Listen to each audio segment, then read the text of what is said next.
Hello everybody, it's Whiskey11 and welcome back to the Gaming Lounge. And this is Silent Hunter 4, Episode 4 on the Let's Play. And in the previous video, we had sank a Japanese troop carrier via deck gun in what was probably the single longest deck gunning I have ever seen in my life. And, well, afterwards, we travel all the way down to Brisbane and rearmed, refueled. Now we're going to go ahead and we are going to reverse and head back on out to the Bismarck Sea area, where hopefully we can engage some more troop transports. And if we can get some more troop transports, that'd be amazing. I'm not holding my breath, just because troop transports aren't really all that common. Of course, we are still working our way towards the Battle of Guadalcanal and all of the fun that comes from that, but we're not going to get there in this episode. Also, one other thing too, just kind of a little bit of, I guess, housekeeping. This is post-event me, whereas all the other ones were, they were all done with me recording live, and that's because, like a moron, I deleted the file folders and the files for the sound projects for Audacity for this episode. So this is post me recording over this. So this might be somewhat interesting as I try and guess what it was that I was intending to accomplish during this mission. Yeah, so we're still floating around in the S-37. Again, this is the boat that I believe it was Mush Morton was on. I believe that was Mush Morton. I think he started the war in that. Old school S-boat, rocking the Mark 10 torpedoes. Very reliable torpedo, zero complaints about that. What's important about this episode, though, is, well, we're going to wrap up this patrol, and we're going to head into port with quite a fairly large amount of tonnage under our belt. And that's a good thing, for obvious reasons. It's a really good thing for obvious reasons. But, in terms of global things going on right now, in terms of, where we're at in this episode, the Bismarck Sea, still controlled by the Japanese, Rabaul still controlled by the Japanese, and still a long ways away from getting any form of... Oh, of course, we got a ship here. Who wants to guess what it is? Anyone? Anyone?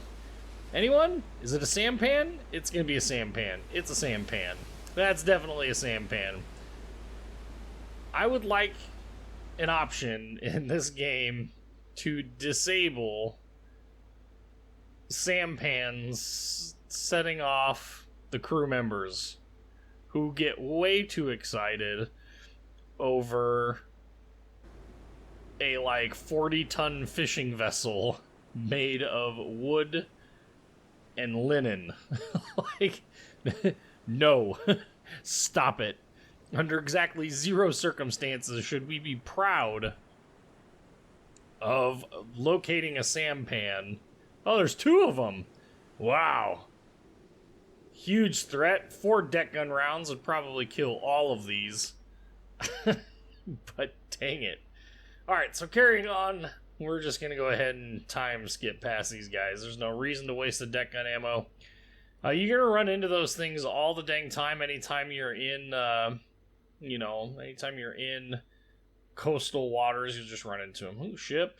I don't think we're going to be able to catch up to him, though. A little bit of a hiccup there.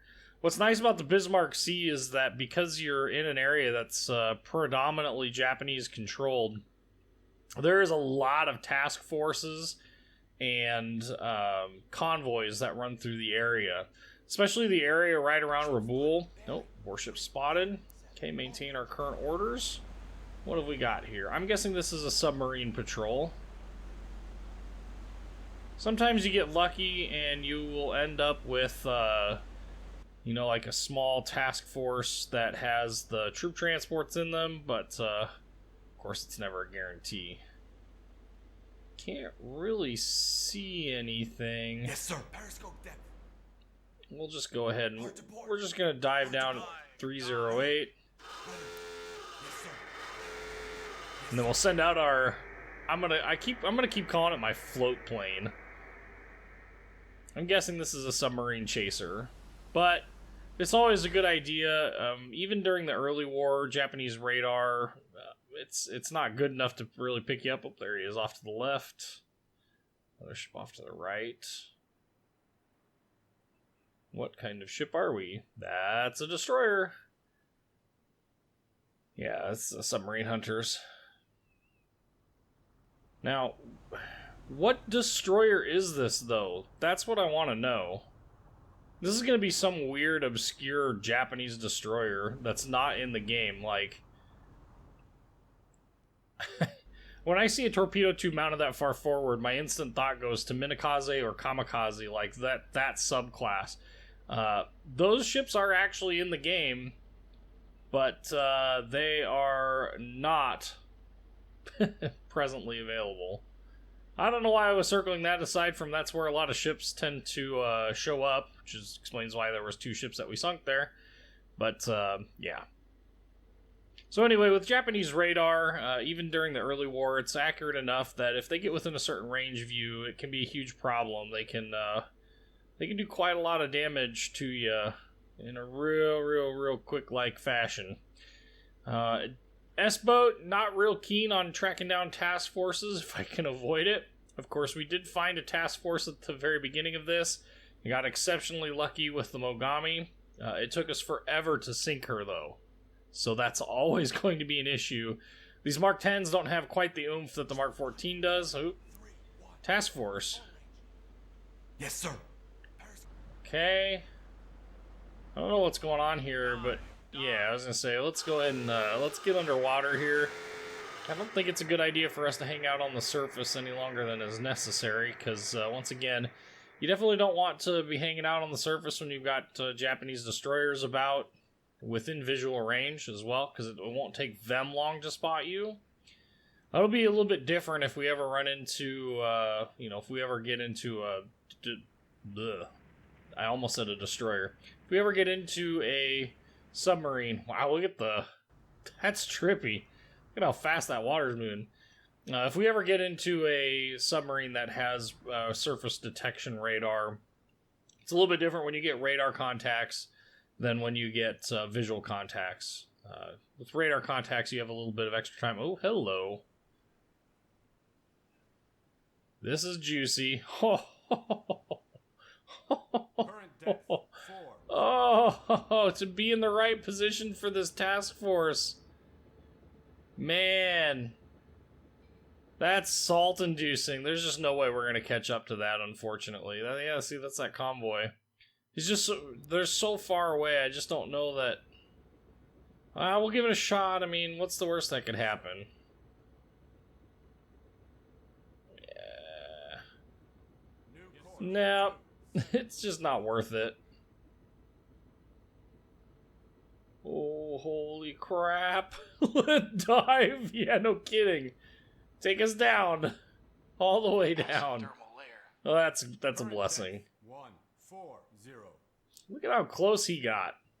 Here, I thought they were all, headed east and stuff, and we would have just been able to slot ourselves in there all nice-like, and instead what we get is a healthy dose of nope.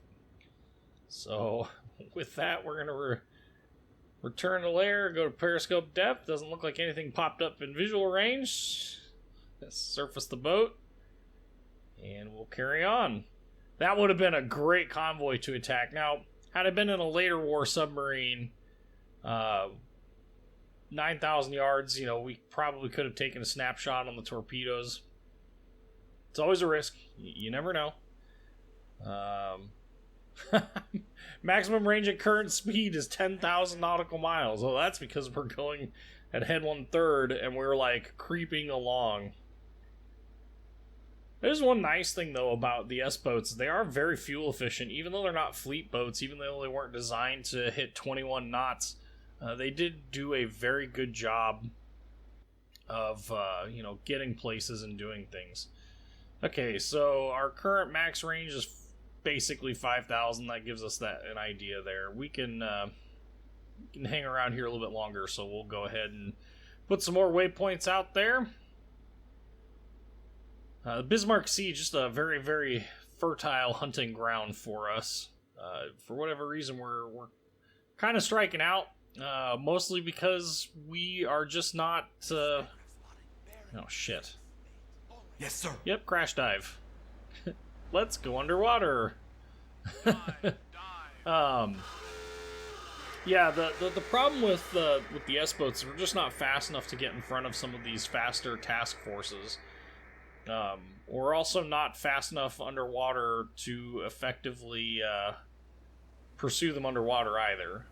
And that's very frustrating for a multitude of reasons.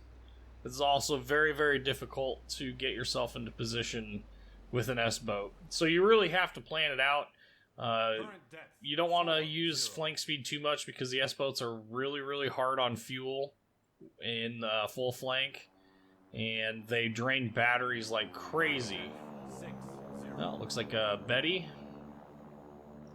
A little far out for Betty to just be on maritime patrol, especially since there haven't been any submarine spottings in this area. Like we've not sank any ships recently. It's been probably 2 weeks, I suppose, since we actually you know.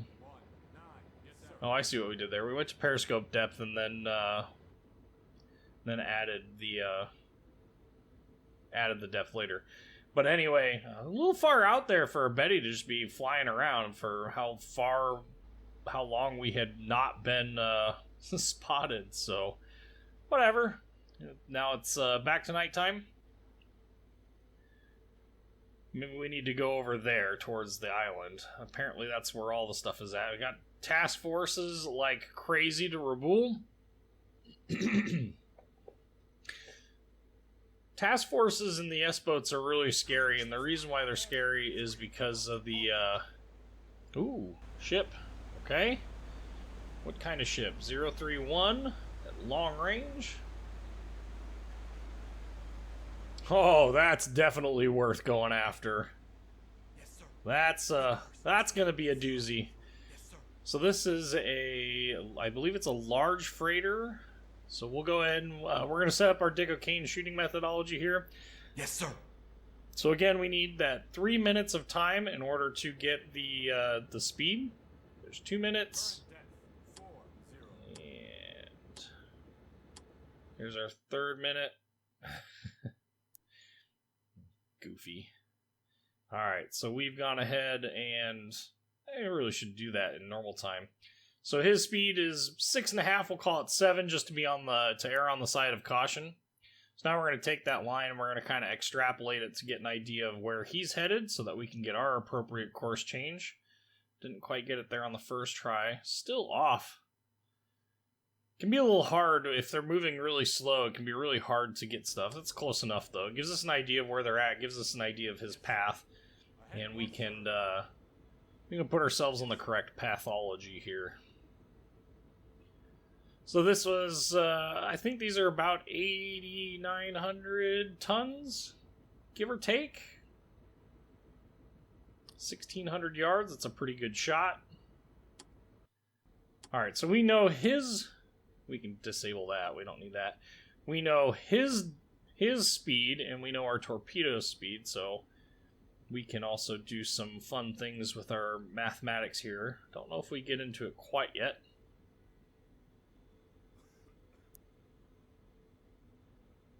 Yeah, wrong.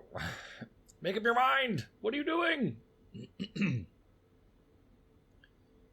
Okay. Yeah, and we got perfect water for this.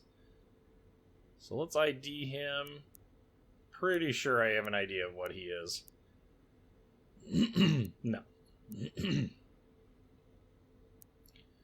not a tanker. No. Keep going. Keep going. There we go. Large old split freighter, just over 8,000. So it's 8,200 tons. Excuse me. At 8,200 tons, she's still worth targeting. She's still worth engaging. So we'll kind of set it up again. 7 knots. We're gonna set up our Dick O'Kane shooting method here. At 7 knots, we know it's gonna be roughly 10. Oh, yeah, roughly 10 degrees. 7 knots. Need a lot of range. It doesn't really matter. Again, the range in the Dick O'Kane shooting method doesn't really matter. Make sure the position keeper's off and our range is well beyond the actual targeting range there. So that's wrong. That line is way wrong. We'll fix that as we get closer to that 90 degree mark.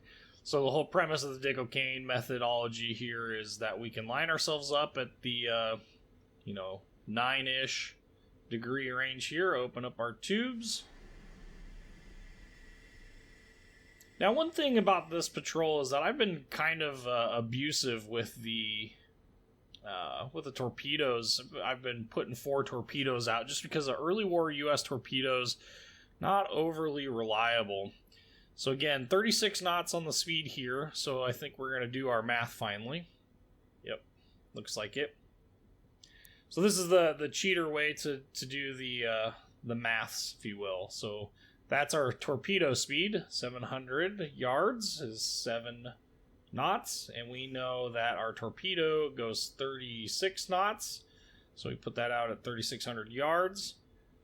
Along those lines, that makes the right triangle. Now we can take our protractor here, and we can get that measurement. Again, I'm pretty sure it's right around 11 degrees, yeah.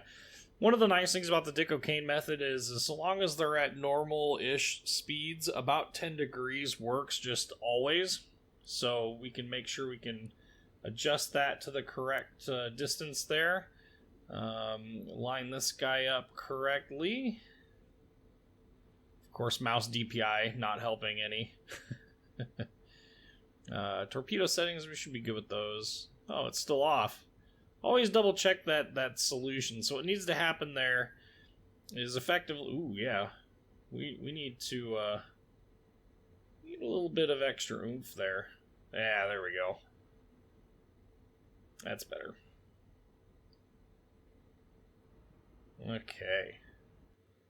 Come to a stop here while we sit and wait for him to come into the scope bay. Go ahead and save the game. Oh man, I had some ridiculous, some really bad luck with. Whoa, let's get this right. I had some really bad luck with the, with the game crashing during really inopportune times. So with the update of that, oh wow, yeah, that's still not right. That's still not right. Not even close. So we need to update it all, looks like. Update. There we go. Yep, and that makes sense. So we're at 11 degrees. It should hit roughly at the straight ahead mark. If we're not lined up just a little bit, it can cause some issues, but it's not the end of the world. Yeah. So this is just me showing what that 11 degree plot looks like. So all that matters is that when he crosses that line from our ship, if we launch like with his bow crossing that line and we launch, it'll hit his bow. It'll hit wherever the line in the periscope is when we launch, and it doesn't matter what distance it is. Now this is the Dick O'Kane method. He could be at our maximum range and we could use the same formula, the same methodology, and we would still get torpedo hits. That's what makes this method so powerful, is it allows you to quickly set up just snapshots and take out enemy shipping just so easy. So there he is. God, he's a big boy. So once again, we'll line up, and then we'll do some time acceleration here to kind of get things right. Now, Dick O'Kane, what he would do is he would actually launch with angle offsets, and try and maneuver them and make it so that all the torpedoes hit at roughly the same time. Made it very difficult to actually evade getting hit by torpedoes, but the problem with that methodology is it requires you to know the amount of angles, the degrees that the ship occupies in your scope. It's very, very difficult to pull it off. And it really doesn't accomplish a whole lot different. His reasoning was more that if a ship started to maneuver, if it saw the torpedo contrails, which didn't happen that often, believe it or not, if the ship saw the contrails of the torpedoes, or the bubble trails, or whatever you want to call them, the wake of the torpedoes, that if they turned in, the torpedoes would have all impacted by the time they wouldn't have enough time, and all the torpedoes would have had a higher chance of impacting. That methodology might have worked for him. He was an extremely experienced captain, so it really wouldn't surprise me one iota. Okay. I don't know if we're going to actually try this or not. And again, the problem is so we've got 2 degrees dialed in. That's 2 degrees right there, right? So it's going to hit left roughly the length of the ship. The way his torpedoes were set up to impact, effectively it would hit the stern, middle, bow, all at the same time. You got to know the milliradians of the ship in your scope. It's really hard to predict that. With a standard Dick-O'Kane method like we're doing here, legit doesn't matter. Double checking our fire solution one more time. It looks like it's pretty good to go. Now when it crosses that vertical line where it crosses, that's roughly where our torpedoes are going to impact. I don't know if we loose all 4 of them or not. We probably do. Because why not? Unreliable torpedoes. So there's torpedo 1 out. That was at that front mast. Torpedo in the water. Torpedo 2 is going to be a midship. Between the funnel and the, that. And torpedo 3 is going to be just ahead of the rear mast. And we'll see how that plays out here as our torpedoes go. It's so beautiful. Yeah, the one problem with the Dick-O'Kane method, in this game anyway, is your stopwatch. It doesn't work correctly. So this first torpedo should impact somewhere around the front mast. Okay, we're a little behind, it looks like. That's okay, we got 1 hit.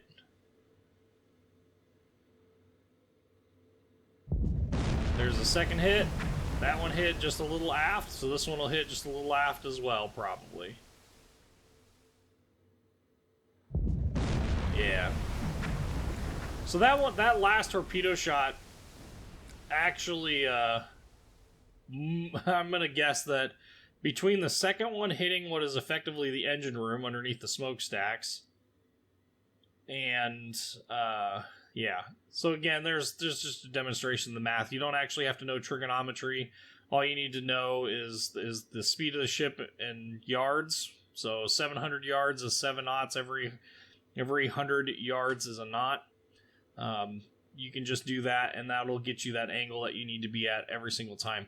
What I was saying, though, the torpedoes, with the second torpedo hitting what is effectively the engine room, and then the third torpedo hitting so far aft, what probably happened is the second torpedo took out the engine room, or at least did significant damage to it, would have slowed the ship down.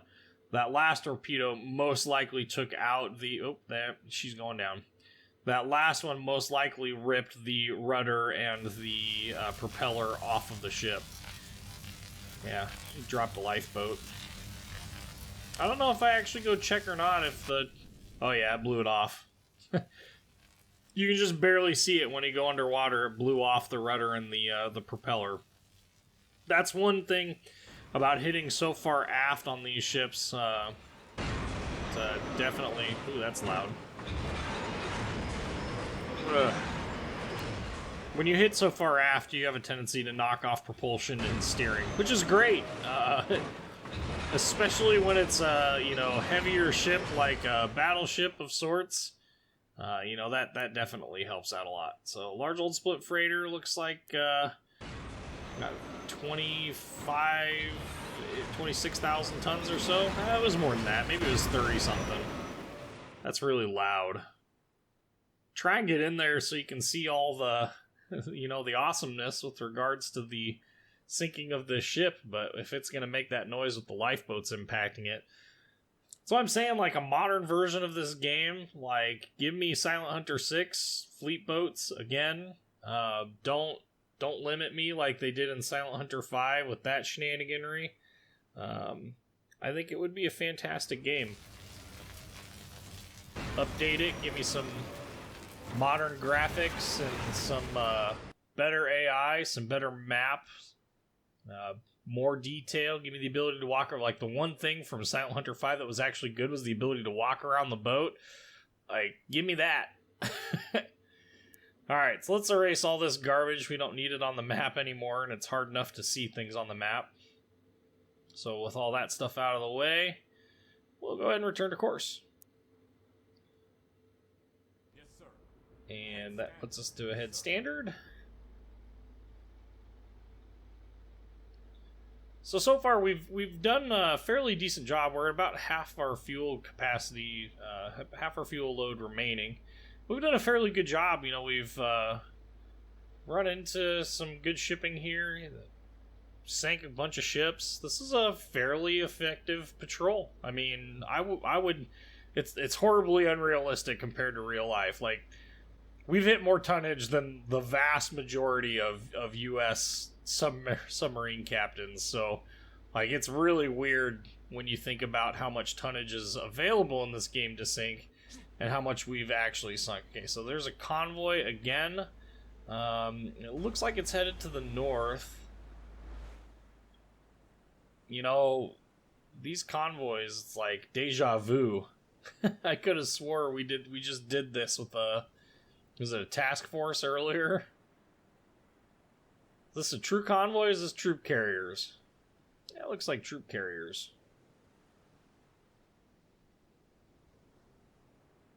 Yeah, there's just a lot of troop carriers going on right now.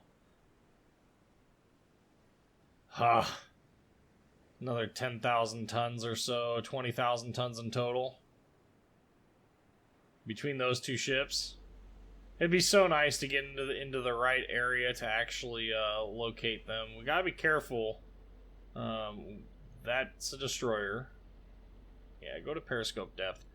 Again, I don't... Oh, wow.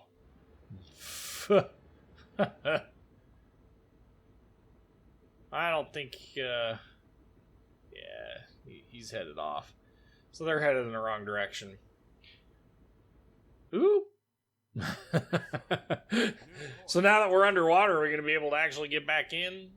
I don't know. I think we're going to be far enough out. And that would be out of our range even if we had Mark 14, and we don't.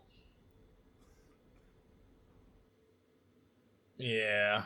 It's just not worth it. You know, some of these times, it's just not worth trying to get into locations, setting them off, and then promptly getting, depth charge. Sometimes you gotta play it safe. You know, we are in an S-boat. Left that guy out there for some odd reason. We are in an S-boat, but we need to, like, mentally note that area or something, because there's definitely a lot of ships that seem to go north there, so where those two markers are at. We have this task force. I don't know that we're actually going to impact him. Generally speaking, they either go one of two routes through the Bismarck Sea. They either go... Ooh, aircraft, that's not good. Yes, sir. Periscope Yeah, depth. yeah. Yes, sir. They generally take one of two routes through the Bismarck Sea. They either go up along the islands on the south side of them, or they go up along the islands on the north side of them. No matter what direction they end up actually taking, we're a little too far south for the task forces. Maybe when we get into an actual fleet boat and have some depth to work with in the pressure hole, it might be worth actually going after some of those task forces. And I know for a fact that we will end up going after a task force, because this is episode 4, and I am out to... what? 11, 12. Yeah. So I've definitely got quite a lot of backlog on these episodes anyway. I might end up actually skipping, like, we'll for sure do the number 5 that I have picked out. I don't know if we will do 6 or 7. We might pick it up with 8, or I might do like a synopsis of them and get to kind of the highlights and put a little bit more editing into them. My only problem with putting a little bit of editing into a little bit more editing into these is I feel like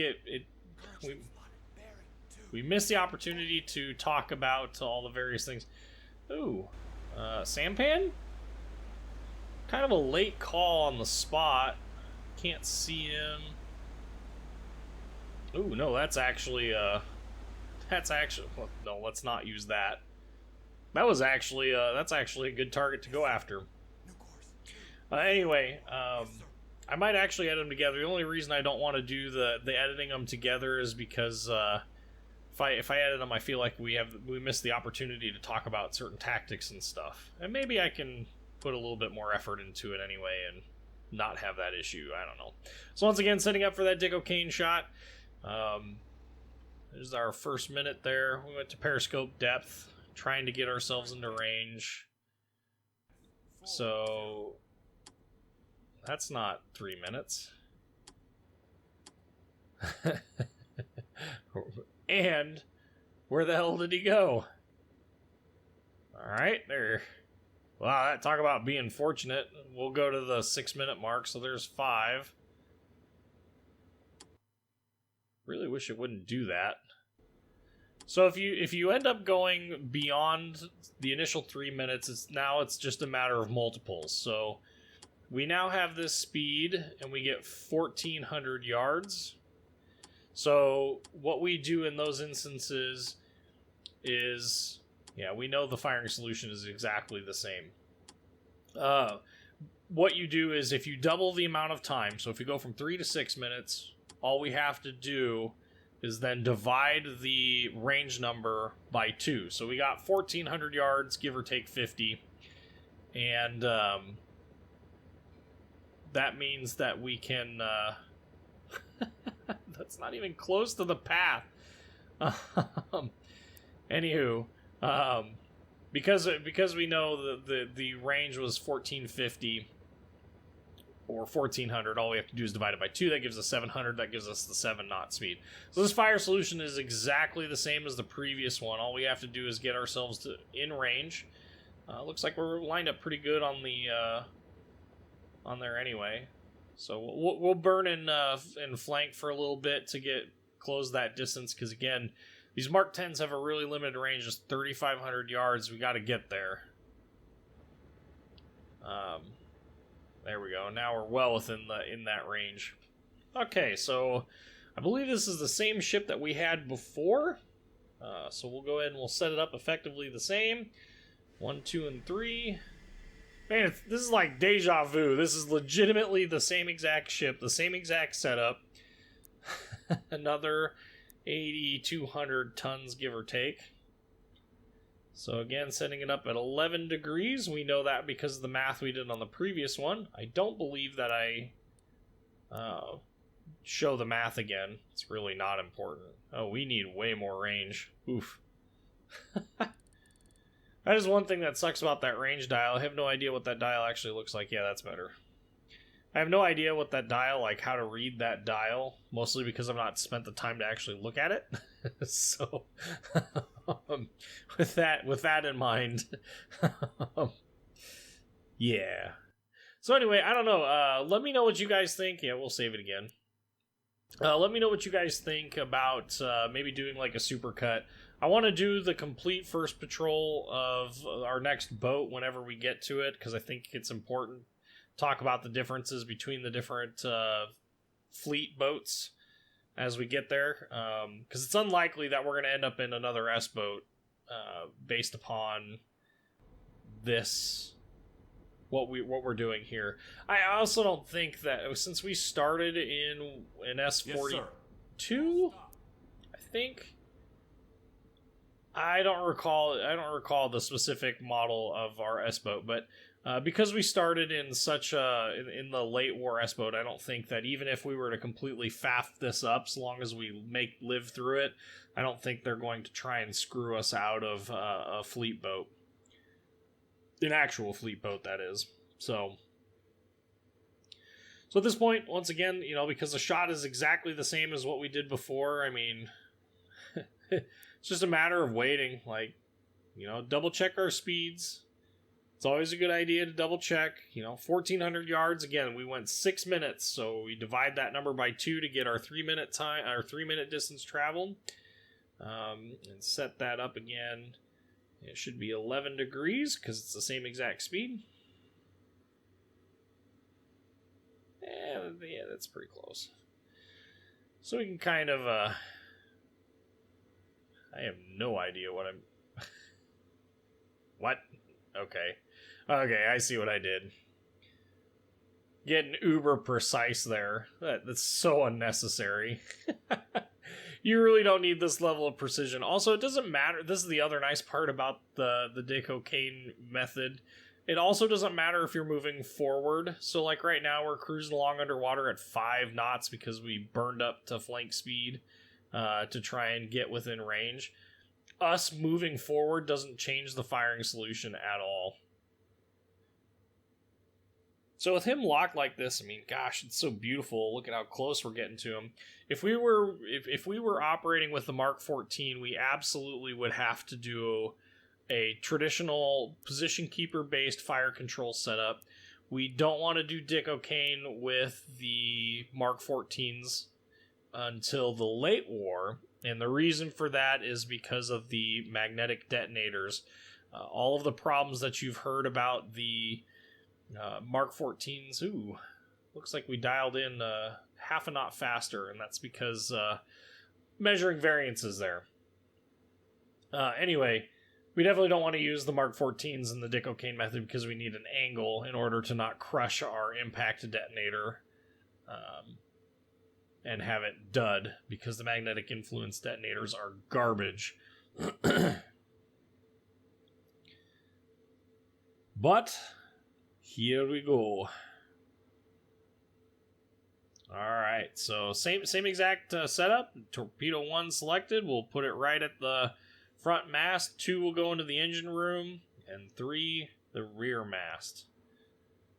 So with everything... Ooh, stop it.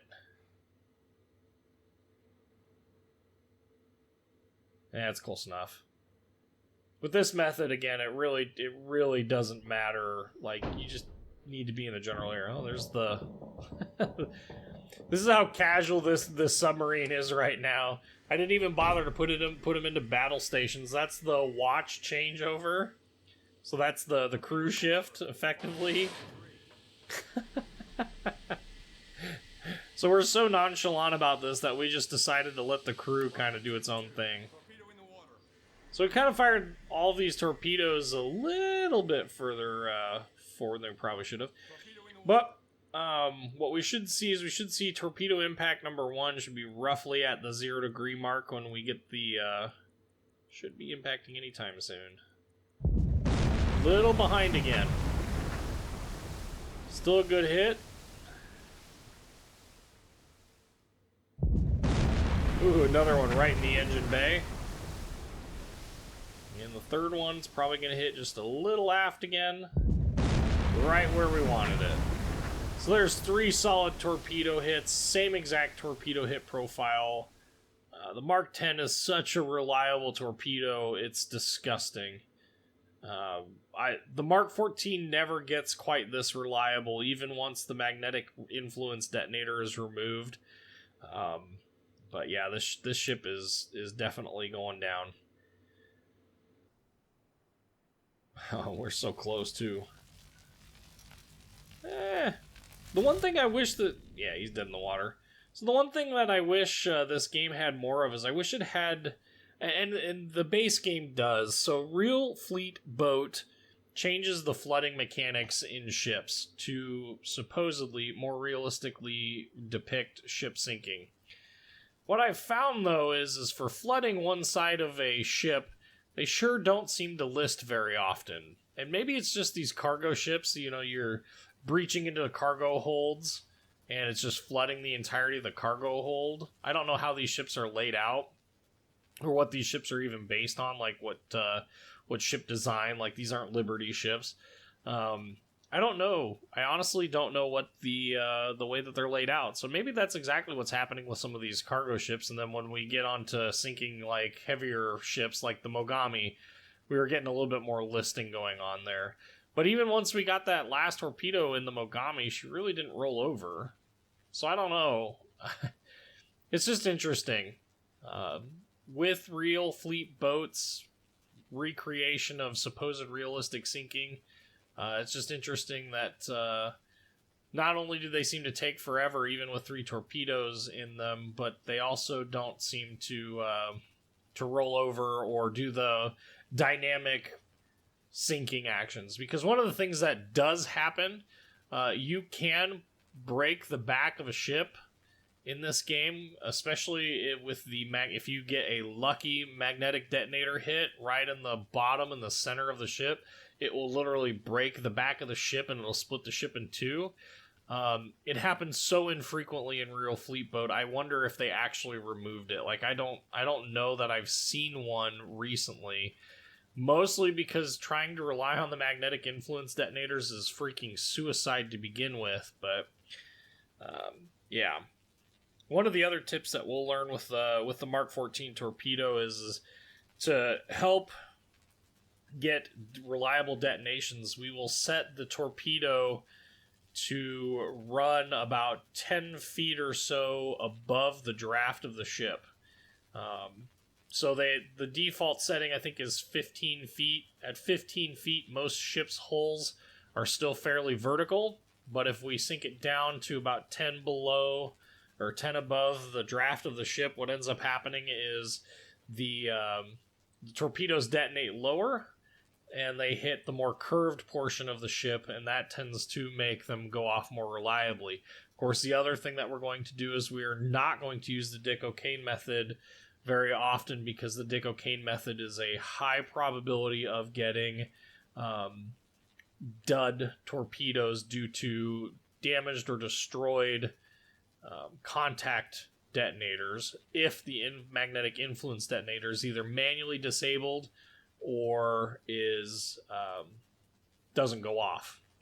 So, something that we need to be aware of. That's obviously, Mark 14 stuff. We're still in an S boat. I don't know why I'm talking about the Mark 14 stuff. Just trying to pass time, I guess. Especially since I'm looking at this episode like in the reverse, effectively. I'm watching this much like you guys would, but I'm adding my commentary. I really wish Audacity did a different job with how it stores the sound data. I wish it saved it all into one file as opposed to creating file folders. I'm like, what the heck are these data folders popping up in my YouTube stream folder? Where Streamlabs open broadcast software dumps all the raw files. I'm like, that's really weird. Like, Silent Hunter 4 would never do this. I don't remember it ever doing this. So I was just like, delete, and then emptied the trash can. Of course, the minute you do that, game over. There's a possibility that the original recording was actually saved in the temporary file cache on the C drive. I'm not going to go bother looking. It's just easier for me to record it in post. It's just a little bit different. Yeah, I love how you can see this, the submarine. That is, so one of the other things that Silent Hunter is really notorious for is water transparency is realistic. Even back as far as Silent Hunter 3, the water transparency is realistic based upon values in the oceans that they take place in. So in this case, we're in the Pacific Ocean. So we're seeing transparency values for calm sea states in the Pacific Ocean. It's a little uncanny how visible things are in this far out into the ocean. Once you get away from all the mud and shallow areas of the coastlines, you get this really, really clear water that if something's just underneath the surface, you can see it quite clearly. It's also extremely dangerous for submarines because if an aircraft happens to be flying over, including with real fleet boat, I've had this happen before in the past. If a aircraft flies over and you're still at like periscope depth, even though you can't be seen by surface radar, they will definitely still be able to see your ship because the water is so clear. So, very slow sinking here of this ship. But I do find the ship sinking animations to be quite fascinating, especially since in real fleet boat there's like this transition between this real slow sinking and then all of a sudden it's just like a light switch and the ship just sinks. But one of the key ways you can tell that a ship is sinking is you find the fine details near the waterline. In this case, the railing, and just compare the distance, the average distance between like the wave heights, because the waves are obviously going up. I just compare that average distance and see if it's actually going. Look at that. We got some, the Japanese apparently have invented levitation for their rope spools. I think that's what those are supposed to be. Yeah, so there you can see right at the railing, you can see it starting to go underwater. Well, that's a good sign. The other surefire way to know that a cargo ship like this is going to go down and not remain on the surface is if you get water over top of those big openings in the hull. Yep, looking at the railing there. But once you start getting water over the tops of any openings in the ship, her railing is underwater now. Once you get any openings like that whole hold opening on the deck, once it starts getting water over it, if that room wasn't flooded before, it will be now. There's the death sounds. So we know she's going. I mean, we knew she was going down from before, but one really cool thing about this game is you can sometimes, if you get lucky. So there's 0 degrees. Should be off to the right. Should be able to hear. Yeah. So, oftentimes, the sonar station, you can actually use these to locate ships and stuff. You can also use them to get ranges. The range from a sonar ping like that is actually quite accurate. So, aside from some oddities there with the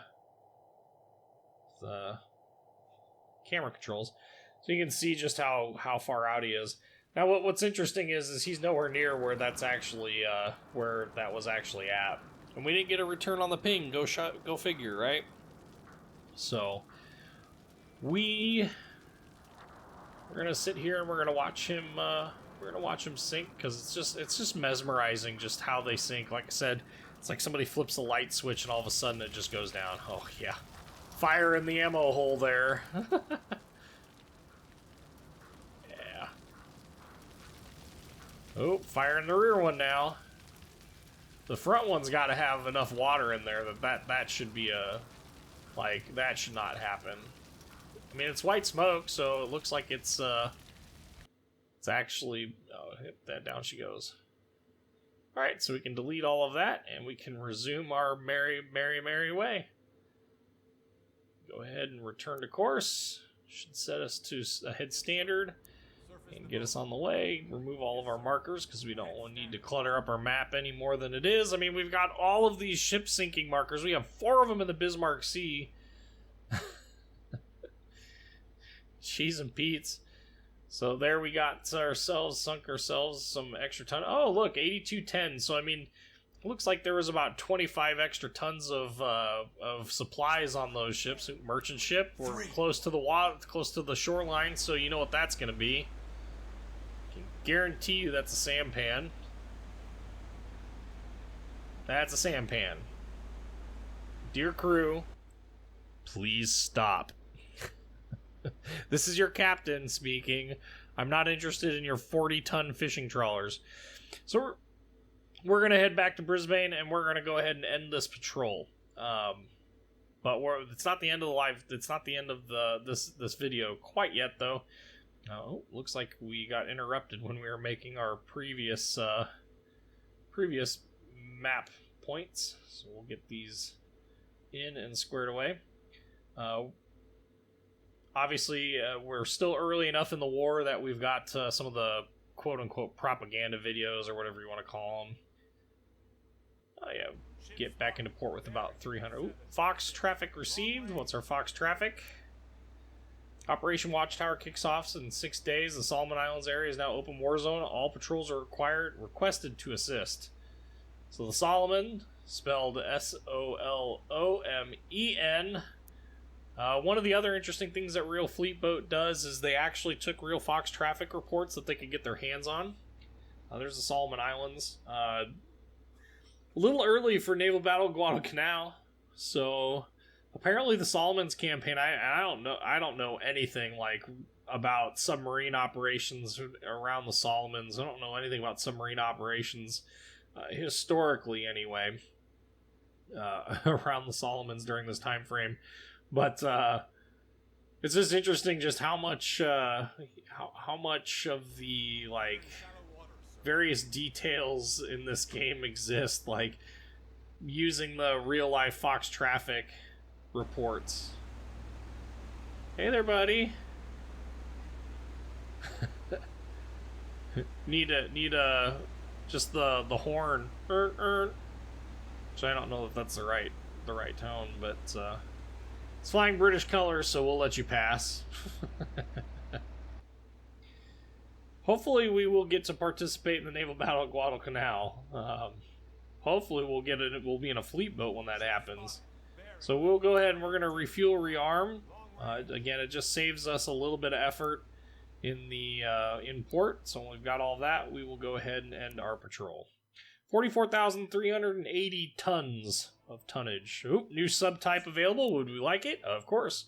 Maybe we get command of a new sub. Pacific area during the last period shows that the Japanese are rapidly consolidating their gains in the South Pacific, building naval port facilities, leveling land for airfields, fortifying jungle hill masses to hold the islands they have taken, and to support subsequent operations on the march to Australia. Large bases were built in the Polis, in the Carolines, in a Rabaul, and the Bismarcks.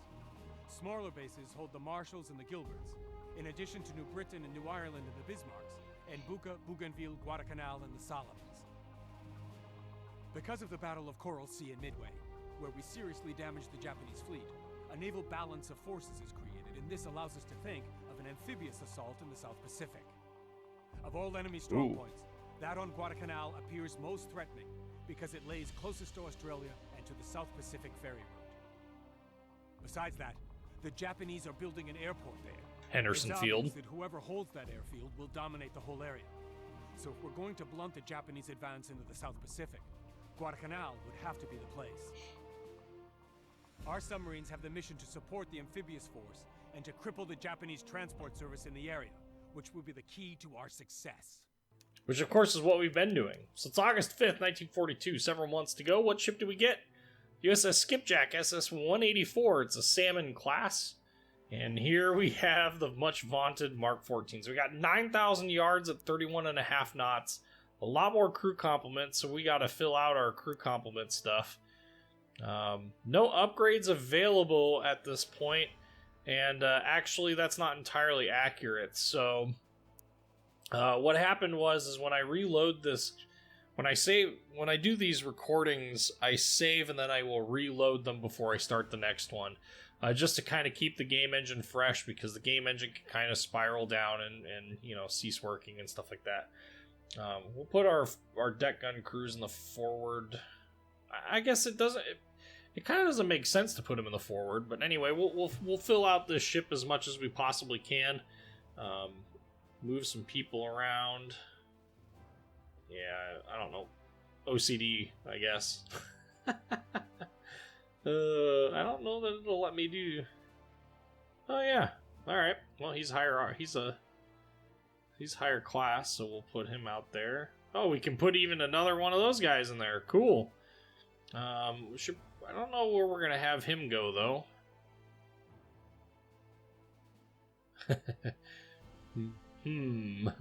Where do we want him at? He's an ensign. It's always you know, it's always one of those things. Like, we should probably put him in main propulsion. Yeah, we need to put him down there. There we go. All right, so we got 2 of these dudes left. Dudes kind of both those dudes are all rounders, general purpose dudes. Throw them over there. Cool. All right, so we got some promotions that we can hand out too.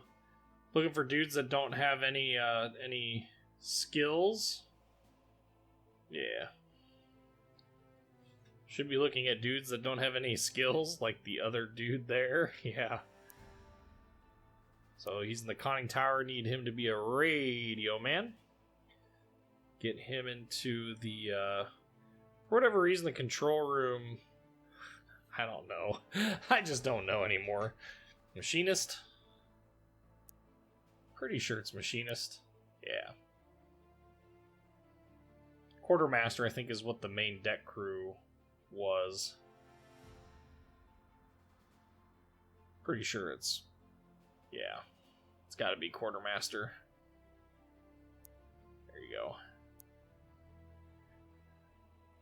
So that is one thing that is interesting, as your crew members gain experience, like, obviously you can't promote all the people.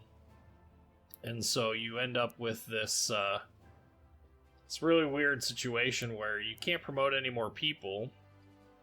You should do the dude in the control room. There you go. Throw out some bronze stars. But anyway, you can't do... you can't promote people, so eventually what happens is, because they can't be promoted, all their experience goes to working on improving their actual skills. Ooh, look at how many torpedoes we can carry. That's quite a lot. 24 it looks like. 12 in the front, 12 in the back, but only 8 are immediately available in the back. That's pretty crazy. So anyway, little miffed by the fact that we can't do any of the upgrades or anything. Yeah, it's probably a good idea to fill out the control room before the damage control party, because the damage control party really doesn't matter. We got to fill out these crew slots long before we do all this other stuff, and truth be told, a reload of the game is going to repopulate the crew list manifest there anyway, so no, we don't want to do that. That's from our first patrol. Let's see how many tonnage we had. 75,802. So we're rapidly approaching like the highest U.S. tonnage during the war, which is just insane. Yeah. Let's save and reload. I think is probably the best option to do. Actually, you know, I'll do that I'll do that on my own. I think we're gonna go ahead and we're gonna call this episode there. You know, let me know what you guys think down in the comments about doing kind of a supercut version of this. I'm Whiskey11, signing us out of the Gaming Lounge. Like, comment, subscribe if you haven't already, and thanks for watching.